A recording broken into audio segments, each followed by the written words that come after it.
I'm here in Limerick with Jay Murray, a former employee of Alan Beak and Reece Beak at Rugars Barbers, A.K.A. Jay Fades. So Jay, tell me, where and when did you start in barbering, and what was your inspiration and motivation to become a barber? Well, I'm in the industry about 7 years. Not cutting 7 years, I'm cutting about maybe 3 years. I'm cutting hair. Originally started through I love my own hair, you know. I was always big into hair in general, and my sister was a hairdresser, so she moved out when I was young, about 13, and she used to always cut my hair. And when she moved out, then I had to start cutting my own hair and doing my own things, and my friends started noticing it, so they wanted me to start trimming them. And I originally I'd done it for free for years until I was about 16, and then I went to a local shop and worked there and swept floors and basically just watched everyone and what they done, and just had a love for it. And worked there for a year, and then I moved on into Dublin city centre, which would be about a 20-minute journey from me. And worked in the city centre then for a good year and a half, and got my skills together and basically kind of educated myself on everything that was going on. And I had a huge interest in how people done it in the UK, you know. I loved everybody and how they done it in the UK. So Alan and Reece, I met Alan and Reece in Wales, in Barber Connect, and I was telling them how I was going to try to get off to the UK and work in the UK, and we hit it off straight away. Like we're proper pals, us. And then they were saying to me, listen, don't go to London or anywhere else, we're going to open a shop, and why don't you come and work with us? So packed my stuff up, and then a few months later, it was January last year, and I moved over to the lads, and I worked there for a solid 8 months. Okay. And then I moved back to Dublin then, now, and I'm working back in the city centre now. So. And tell me about your experience at Rugar. What did you gain or benefit when working at Rugar Barbers? Basically, in Rugar, it's a crazy place. Like it's very, very fun. Like, you know, everybody's be running around the place. I'm sure everyone knows Alan and Reece. Like Reece is a bit of the quiet one and cracks on, and Alan's just crazy. He keeps everything going, you know.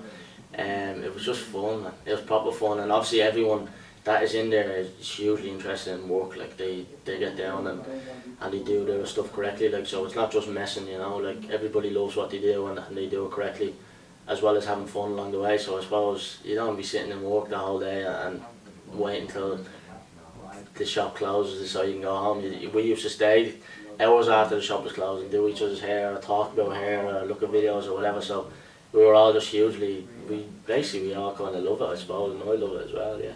Okay. And tell me what kind of style that you're specialising in now, right now, February 2016. At the minute, I'm kind of, I suppose the way the industry is going, the fades they've been huge in the industry for the past, I don't know, you'd say, it's years, but I think some people are starting to come away from that now. Maybe longer cuts and maybe tapers are coming in, and nice flowing haircuts, you know, bit of texture in them and stuff like that. So I think that's huge at the minute, and it's what I love doing. But I've hugely got into my hairdressing and the scissor cuts, and I love, like I remember I used to always look at how people done a fade, or how the clipper work is, and over the past year, I suppose, not that I look past it, but I'm just fascinated in how people use scissors and shears in general. Like I love it. It's a proper talent within itself, you know. So that's your new obsession, scissor work. Yeah, that's it. Yeah, I suppose you have to work on all aspects of hair, don't you? Not only single bits.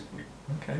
And have you done any kind of editorial features as such? Because Alan, last time I was with him, where I forgot where, Aberdeen.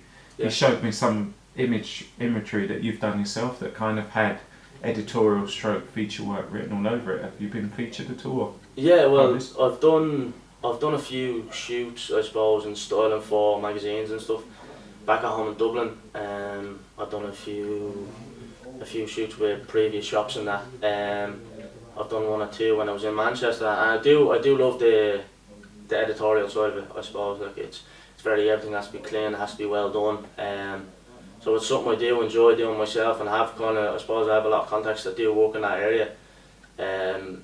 Yeah, one or two of the shoots that I done went fairly big with people. So I think there was one in Vogue Italia one year, okay, and stuff like that. So that's really pushed us, I suppose. Yeah. So tell me how you got these gigs, because you're only 20 years old. I mean, that's really young to get an editorial gig. How did you go about this if there was maybe another 20-year-old or 19-year-old aspiring to get published at a very young age? But basically what it is, it's I suppose, I deem myself as a relatively shy person, I suppose. Like I'm not the centre of attention in the room, but what I do have is I have work ethic, like I do like pushing things, and I'm very dedicated to what I do, so if I know it has a benefit, I've no problem doing it. I'll find confidence from somewhere, you know, so I'll go out on a limb and I'll ask people, listen, I can do this for you, like, or I'll put myself forward for free work, or money doesn't really motivate me, I suppose, in a way. Like I'd rather get out there and do it for myself, and feel I'm self-motivated in a way, so basically I really push myself to get my face out there. Well, not my face, my work, I suppose, yeah.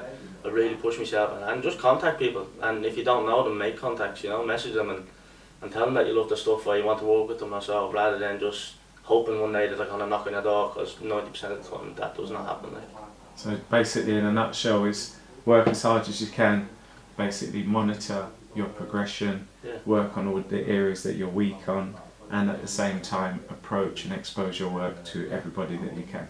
Yeah, as a whole. I suppose confidence is the main thing as well. Believe in yourself. Don't wait for someone to come along and say, you know what, you're good, you're killing it. Have self-confidence, you know. It's good. Perfect. And when you've been contacting them, is this via your social media, your Instagram, because you've got quite a large following, 20-odd thousand? Yeah, that's true. Following? Yeah. I suppose social media nowadays in the industry is huge, isn't it? It's one of the main things. I suppose people, when they start cutting hair, they get the clippers, the scissors, their camera, and the social media. Like, that's what it is nowadays.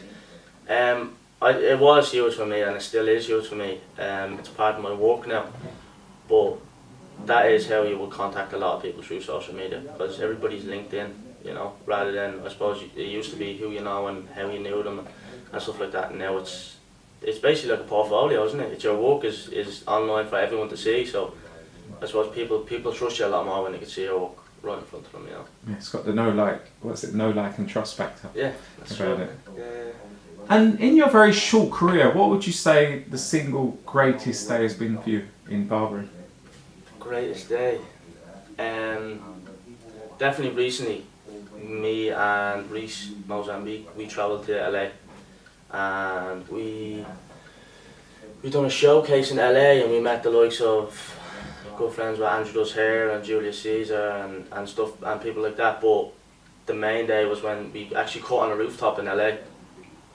We could see downtown LA in the background, and me and Reece walked on ahead together, and we done a taper and stuff like that, and that was definitely, I suppose it was 100% the highlight of my career so far, because I do like travelling as well, so I like getting out there and pushing things, I suppose. And something similar to what the Nomad is doing in a way, I suppose. He's getting out there and he's always travelling, he's always done that. Like, that's been his thing, that's what people, like, they know if they think someone travelling in a barber, they think of the Nomad, so he smashes it as well. Like, yeah, sick. Indeed.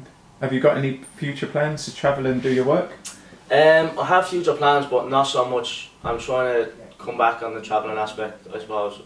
I suppose for being 20, I have done a lot. Like, I have done a lot of travelling within myself, so I'm gonna hopefully stay at home for a few years, and I'm gonna crack on my own thing. Hopefully, I'm gonna open a shop within this year, within the next few months. I'm not in a rush for it to open, but it's tough work, you know. But it'll get there in the end. I just want everything to fall into place and do it right, rather than rushing. And you know, so I'm gonna try to be a homeboard for a while. It's gonna be difficult, but I'll stay. I salute you, homie. Yeah. So talking about work, tools. Yeah. Tell me about your toolkit. What kind of tools you use in terms of scissors and clippers, your preferences? My scissors and my clippers, well, the scissors, I actually get them off Gary from the Barber. He does the scissor guru. His scissors are sick, he does very good scissors. Or Passions, I do like Passions as well. Okay. So they're the main two I will go to for my scissor work, my shear work. And then my clippers I use a Senior. Obviously I get it off yourself, you supply all this stuff with the converter.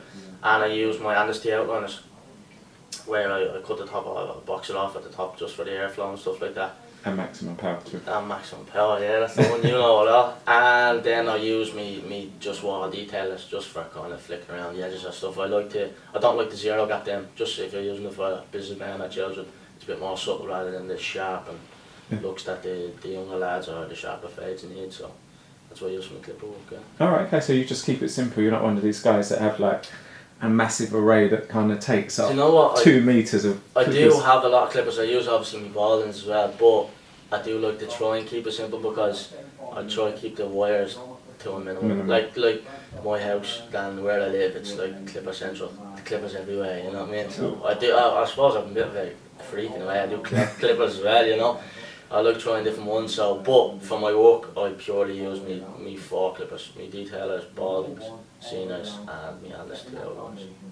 And did you try using all these American clippers before the frequency 60 Hz came along? Do you know what? I actually bought an Alice T outliner before, and I remember like I was buzzing, mate, and I went to get converted out. I think I got a converted out Maplins or something like this, and I plugged it in, and I turned it on, and this big noise came out, and I was like, it's broken. And I was trying to ring them up and send them back and saying, listen, your clip is broken. Done a bit of research online, and there was basically just no way I could convert it over to, and I was devastated. I was probably devastated, me.